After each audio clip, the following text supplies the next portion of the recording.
Hello everyone, welcome to my channel. Let's start with today's video. Today I am starting with the chapter 5th, Morphology of Flowering Plants, and I will be giving you the introduction first, and in later videos I will be giving you the other topics of the chapters. So, first of all, we should know what is there in the topic. The chapter's name is Morphology of Flowering Plants. First of all, what is flowering plants? So, in third chapter, you have read about it that the flowering plants means we are talking about angiosperms. So, these are the only category in which you will see the flower. Now, what is morphology? So, morphology is a branch of biology in which we deal with the study of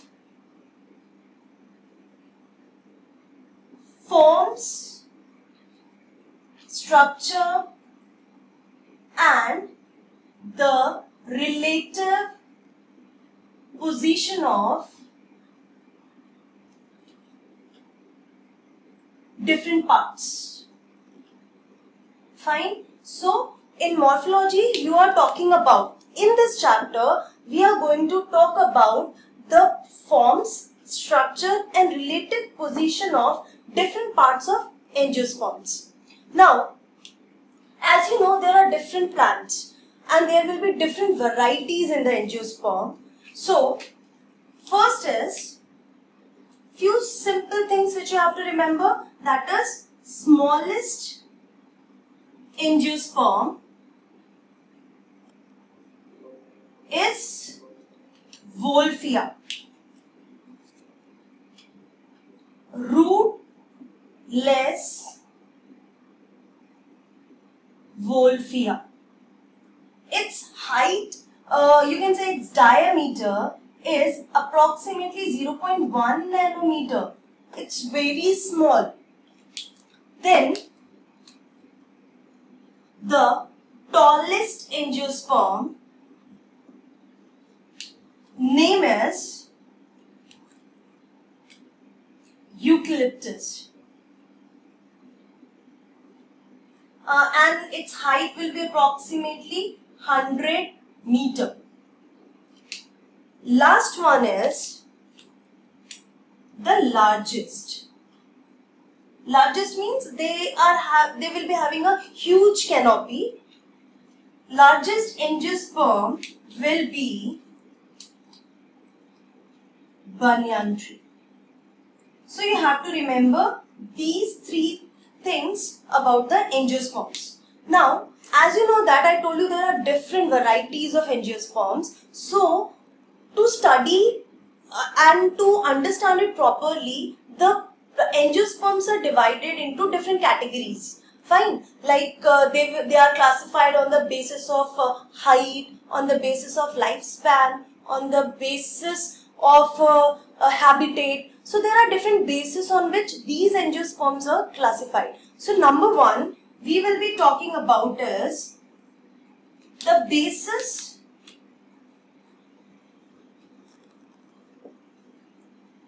on the basis of lifespan. Fine. So on the basis of lifespan, you will see that there are three categories: annual, biennial and perennial. Perennial plants. So these are the three categories. So if we talk about biennial plants, they complete their life cycle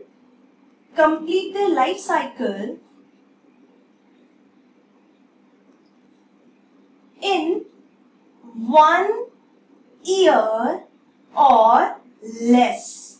Fine. So these are the plants. They will complete their life cycle in 1 year or less than that. Means in one season, you can say 2 weeks, 1 month. They complete their life cycle in such a short duration.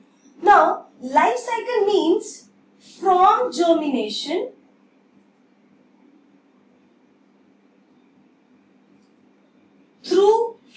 flowering and seed formation. So this is the life cycle. These all events of the life cycle will be completed in 1 year or less than that. Example, you know very well, like pulses, grains. Fine. Now, biennial. In case of biennial, so you can understand bi means 2. They will complete their life cycle in 2 years. 2 years. In the first year, vegetative growth will occur. Means root, leaf, stem, branches, these will develop, this will grow, and in second year, flowering will occur. Flowering, after flowering they will form seed and their lifespan will be completed, they will be dead. An example of such plants will be carrot, beetroot. So you have never seen the flowers in case of carrot and beetroot, because when they grow, we just consume it. We never let them grow for 2 years. If you will leave them, then only you will see in second year the flowers in these biennial plants. Now, in perennial plants, you can also call them as evergreen. Their lifespan will be for many years.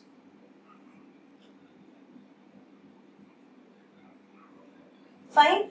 Example, mango tree, neem. There are so many examples of perennial plants. They keep on growing, they keep on reproducing, they keep on making flowers and seeds. So, these are the 3 categories on basis of their lifespan. Now, the next category which we are going to discuss about is on the basis of the height. So, before I rub the board, please take the screenshot.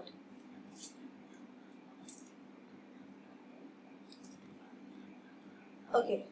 So, next category is on the basis of height. So again, on the basis of height, it is divided into 3 categories. One is herb, shrub and tree. Now we will be discussing about one by one. Number one will be herb. These plants will be having stem which will be green, soft and flexible. They can be annual, biennial or perennial.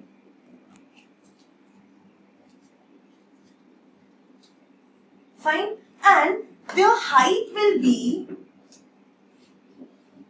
2 meters or less than that. Fine. And as I told you, soft, example, you know, mustard, banana.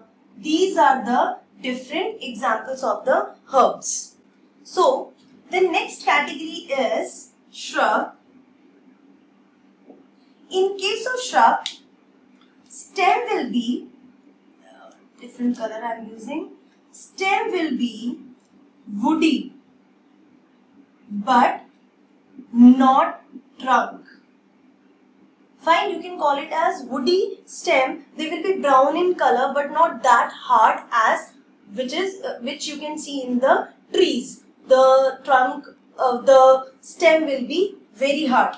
Next is the branches starts growing. Branches will start growing from base. You will see the branches will start growing from the base. That's why it's look so bushy. And they are perennial. Fine, there are many such examples. Now, the last category is tree. Trees are having stem which is hard, woody, which you will call as trunk. Fine, an example is neem, mango. So, this is the category on the basis of their height. So, these are very small. आपने देखा होगा, तुलसी देखी होगी, फिर shrubs and then trees. So, you can understand from this the characteristics of these category. Then if you will get any plant to see, you will understand and you will easily categorize into these three. Okay. Now, let's talk about the last category, that is on the basis of the habitat. Before that, you can take the screenshot.